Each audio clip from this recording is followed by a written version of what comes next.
Hello listeners, I'm super excited to welcome you to today's episode of our program Inflation Dynamics and Economic Development on Amorgate Radio Communications. I remain your host Titilola Ogunshono. Today, Friday 22nd of November 2024 is my birthday. Thus, I am super excited to be hosting today's episode. I can say happy birthday to me. Okay, 2 episodes away, we have a distinguished guest, an economics expert in person of Dr. Kehinde Atoyebe, share his views on inflation type inherent in developing countries, particularly Nigeria. He pointed out that the type of inflationary pressure in Nigeria can be described as stagflation. Thus, I felt the need to discuss more about stagflation. What does it mean? What are the main causes of stagflation and what are the possible effects of stagflation in an economy? So what is stagflation? You are talking about a situation where a country experiences slow economic growth, high level of unemployment rate, coupled with high prices of goods and services. And you can also view it as an economic cycle, characterized by slow economic growth, high unemployment rate, and high inflation rate. So a situation where we have very low, slow economic growth or stoppage or recession, and the unemployment rate is rising, increasing, and also at the same time you are having high rates of inflation rate, that's persistent rise in prices of goods and services in the economy. Well, it's a rare situation, but in this case you are talking about stagflation. And from what stagflation, you see that is a combination of 2 words. You are talking about stagnation, that's economic stagnation. Some would say economic stoppage or economic recession, but you're talking about stagnation. It means it's not growing, and at the same time you are talking about inflation. So the economy is not growing, yet you are having high rates of prices and goods and services. You are having high rates of inflationary pressure on the economy. This is what we refer to as stagflation. I recall when I had the first episode and people started coming up with a lot of questions on our pages, and one of the feedback we got that why do we economists talk about theories that are no longer applicable? Why we talk about theories that seem to be outdated? Yes, and I was explaining to them that yes, the truth about economics theories is it has worked in the past. Some are still relevant, but of course we always say that you subject these theories to empirical evidence, and that's why you have research. So when you subject them to empirical evidence and your result states otherwise, then you can actually debunk or question the relevance of those existing theories. And this is one of those cases, the issue of stagflation, because ordinarily economists believe back then a situation of stagflation was actually impossible. Now, according to the Keynesian economists, they believe that a trade-off exists between unemployment rate and inflation. What do I mean? We have what we call the Phillips curve. And what economists believe is that you can't have, that the Phillips curve shows that when you talk about the rate of inflation and unemployment rate, it must have an inverse relationship. It means that when unemployment rate is high, the level of inflation in that economy will be low, and vice versa. So it also means that when inflation rate is high, the level of, unemployment would be low. So we talk about trade-off. That means if we want to achieve lower levels of inflation, you're ready to trade off a particular portion of our employment level. That was what was adopted, and that was the belief of the Keynesian economists. So in this case, you realize that stagflation, when it presented itself, negated all of those rules, because you expect that when unemployment rate is high, your level of inflation should be low. But stagflation is a case where the unemployment rate is high, is rising, the inflationary pressure is also rising, on the rise, and you have your economy not growing. You don't have increase in output. You have the level of stagnancy is increasing.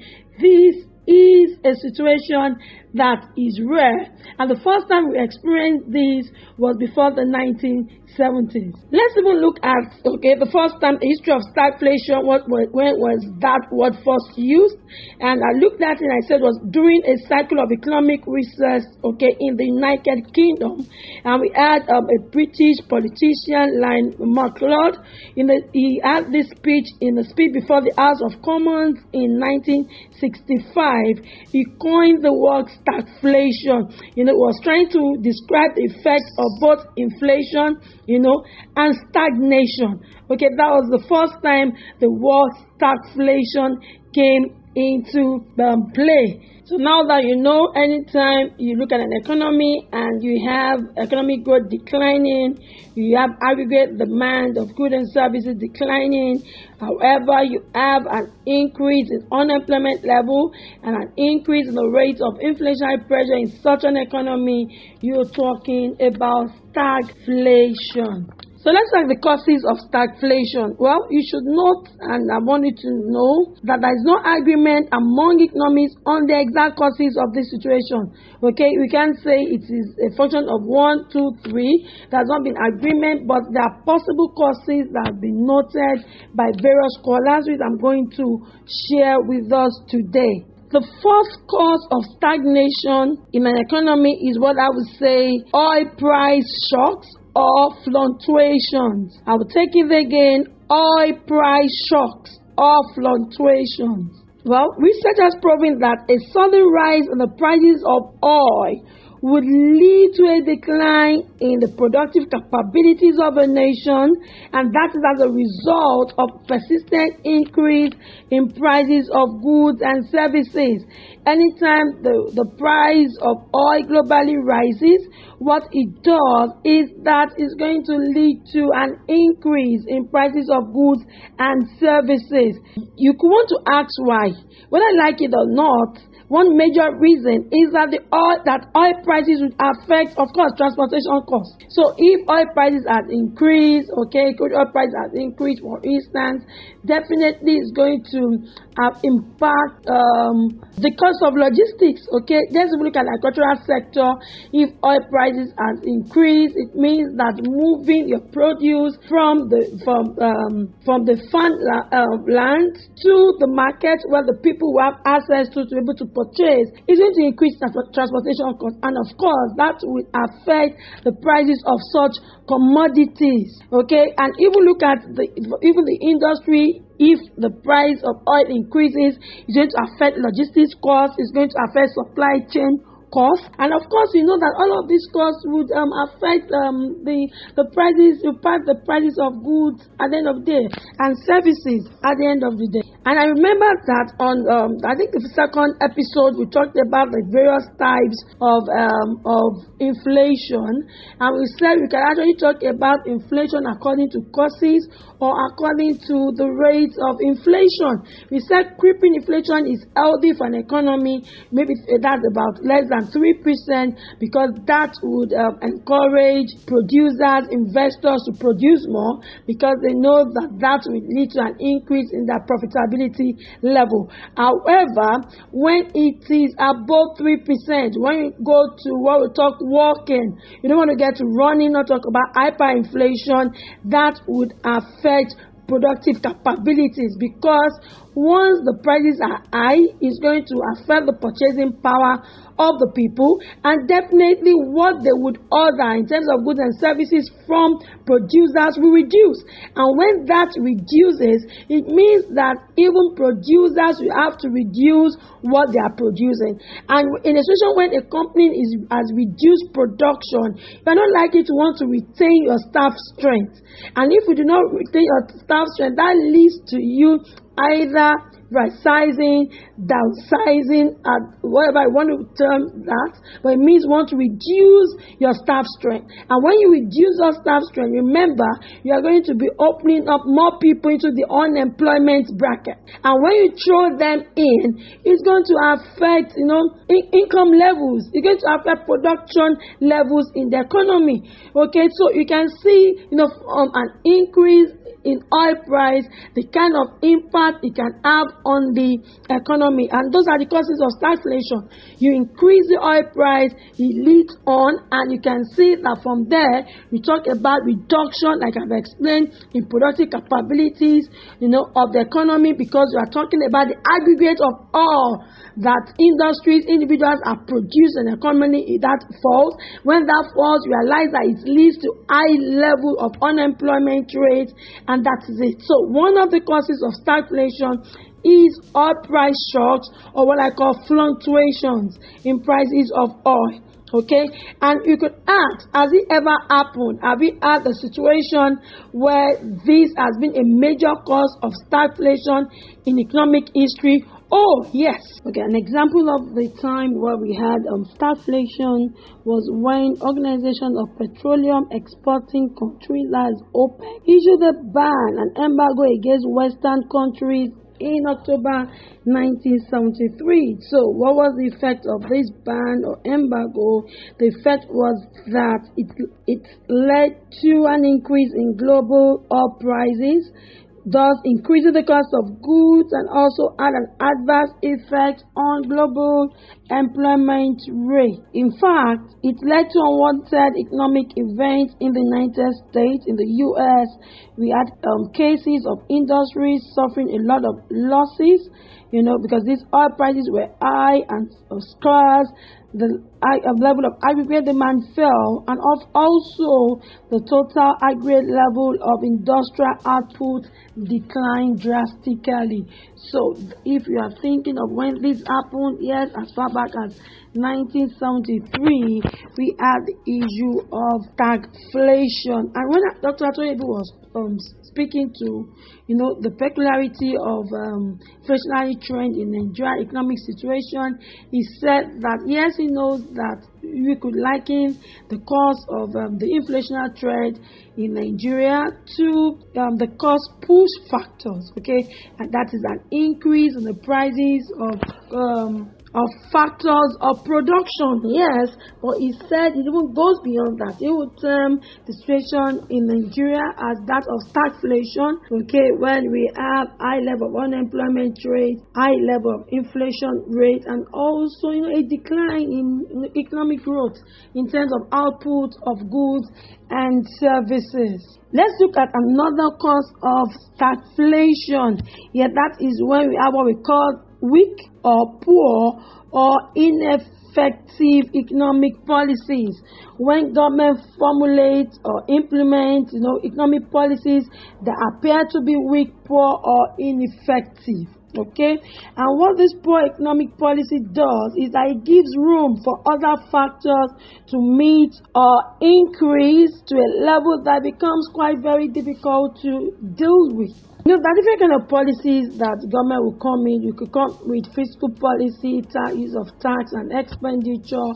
You come with monetary, policies, the use of OMO. You talk about imperial monetary policy, rate. You talk about a lot of measures, okay, the ERR, excess reserve ratio, the RRR, the required reserve ratio. Come up with a lot of these monetary policies, in order to stabilize prices and economy. So, but the danger, government could even come up with specific measures, control measures. So the danger is when government comes to implement, policies that are not properly thought through.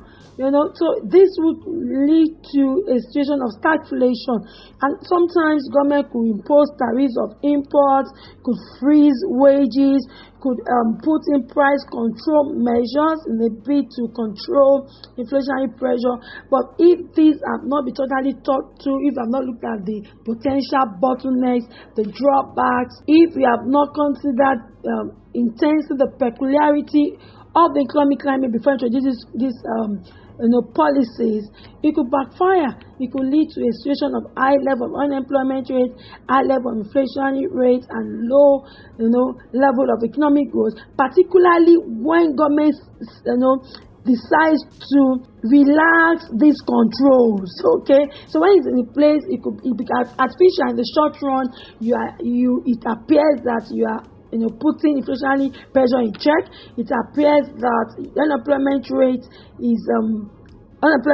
is reduced, but when you relax these measures, it could lead to a sharp increase in prices, and that tendency, and it could lead to economic crisis if not properly managed. So we say before policies are formulated, implemented, proper analysis should be done, stakeholders engagement should be done, and you look at the various phases, introduction stage to implementation stage to all of those lags when these policies will be felt in the economy in terms of positive effects on the economy. That's be properly thought through. So another factor that we have spoken to is when we have weak or poor or ineffective economic policies. Okay, if you're just joining us, thank you so much for joining. Today we are discussing the concept stagflation. We have explained what stagflation is, and we are now talking about some of the causes of stagflation in a nation or in an economy. We have mentioned the first one as oil price shocks or fluctuations. We said the second reason is poor or weak or ineffective economic policies. So I'll be mentioning the third one of today's episode, and that is the end of the gold standard. Okay, the end of the gold standard led to a situation where we have stagflation in a particular country, especially in the US. Okay, for those who have not heard of this gold standard, before 1970s, the US dollars could be converted to gold. Okay, so the reality at this time was that there was a connection between dollars and gold, and this I realized that other foreign governments had more US dollars than the United States itself had gold, and this situation could actually put the government at a great disadvantage. So that was why the administration in 1976, formulated and implemented a policy that severed the connection between dollars and gold. So the implication of this was that the value of the dollar wasn't based on gold anymore. And this was a very good decision because, the gold standard actually made the U.S. vulnerable to runs on gold because there were more dollars in foreign hands than gold reserves in the U.S. Okay, so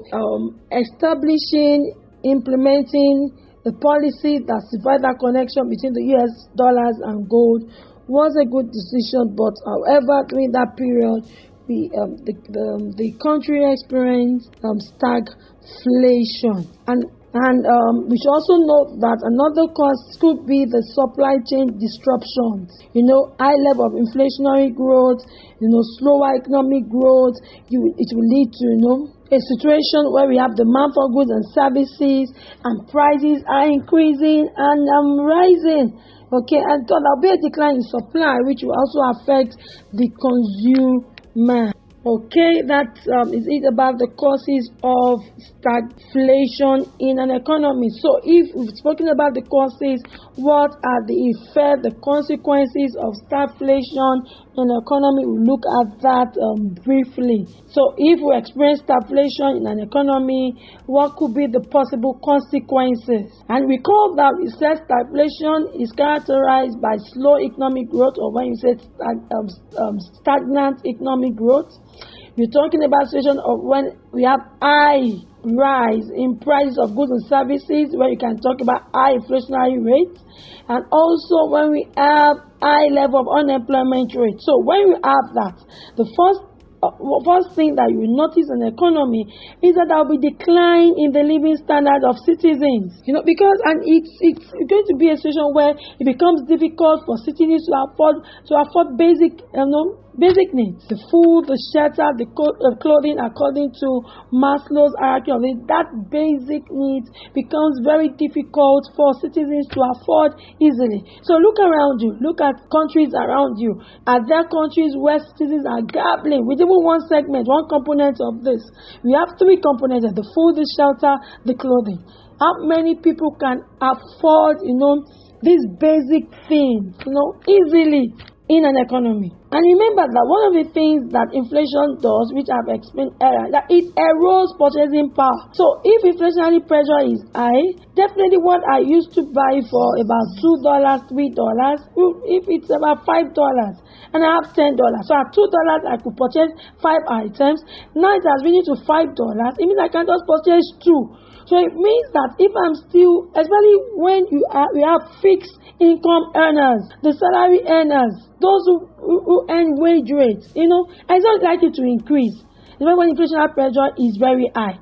So, and remember that we said the economy is stagnant. It's not growing. So we are not going to have an increase in level of employment opportunities. You're not likely to have that. So when the prices are high, the first thing is that you have to reduce what you consume. Some people will have to leave the urban areas, to the rural areas. Some even within the rural areas, we have to move to the slums. So some cannot even afford, basic shelter anymore. So there'll be a decline in the standard of living of citizens. And when there is a decline in the standard of living of citizens in food, shelter, clothing, then can you even talk about education? Can you even talk about talent discovery? Can you even talk about owning your skills? A hungry man is not likely to be able to earn skill. Okay, so you talk about development of skills when something as basic as food, shelter, and clothing. Decent clothing cannot be afforded easily. Okay.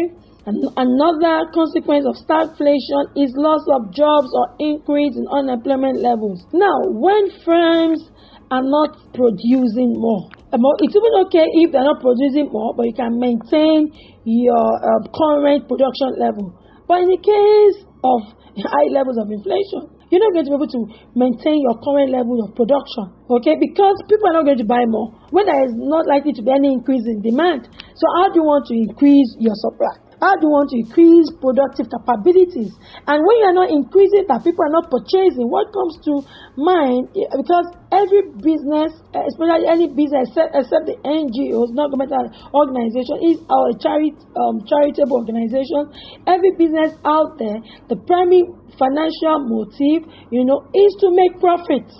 Okay, some financial analysts will say that the primary financial motive is shareholders' wealth maximization. But you actually need to make profits, okay, to cover your costs, make profits, supernormal profits, or abnormal profit, not normal profit, for you to be able to do that. Okay, so if you cannot make that kind of profit, okay, and you are not producing more, what comes to you is to reduce your staff strength. And when you reduce staff strength, it means that some particular people in the economy are going to lose their jobs. And what does it do? It increases, the level of unemployment rate in the country. And remember that we are even talking about eroding of purchasing power. That is when they have the money. So what happens when someone is unemployed? Where is the money? And some countries do not even give unemployment benefits. So what happens, to them? Say that this issue has multiplier effects on the economy. There'll be a decline in living standards of citizens, there'll be loss of jobs or increase in unemployment level, and this will speak to a lot of factors. It's going to speak to the level of development in that country. It's going to speak to the level of competitiveness as a nation. Now, what's another consequence of stagflation? Is going to discourage investors. Okay, yes, if I know that I can't produce, I don't want to invest in an organization, buy shares in an organization that's not going to produce so much. It's going to affect it because there'll be a decline in profit margins, and the main motive is to make money. So if you're not making profit, you're not making money, how am I going to be encouraged to put my funds there? So definitely, and when investors are discouraged, from bringing in, and don't forget, but when you have foreign direct investors, when they come in with their funds, they also come in with their technical skills, which when they come in, they'll be able to train. So when you are discovering investors, are going to even lose the opportunity to develop manpower in such a country. So these are some of the consequences of having the presence of stagflation in an economy, and definitely is going to have negative impact on stock market returns. Yes, the stock market is where we talk about the sale and the purchase of long-term financial assets. We're talking about the sales of shares. You have bought your shares. It's not one thing again is that when you talk about shares, talk about dividends, you only pay dividend out of profit that has been made. And dividend is part of the return on capital for shareholders. So when you're not making profit, okay, how can you pay dividend? And when you're not paying dividend, how do you want more investors to come in? How do you want people to buy more shares? And most organizations would need long-term capital. That's why they need shares. They need to sell shares so that they can plow it back into productive activities, into expansion of projects, and it's actually supposed to increase the productivity level of a nation. So if you have this issue of stagflation, it's going to have negative impact on stock market returns. So instead of stock market, having positive returns, you now see a situation of negative return. In fact, historically, we have the negative of minus 2.1% during times of stagflation, and that is not a place that any nation or country or economy want to be in. So you see from what I've said that stagnation is a threat to development of any country, any nation, or any economy, because it destabilizes the economy totally.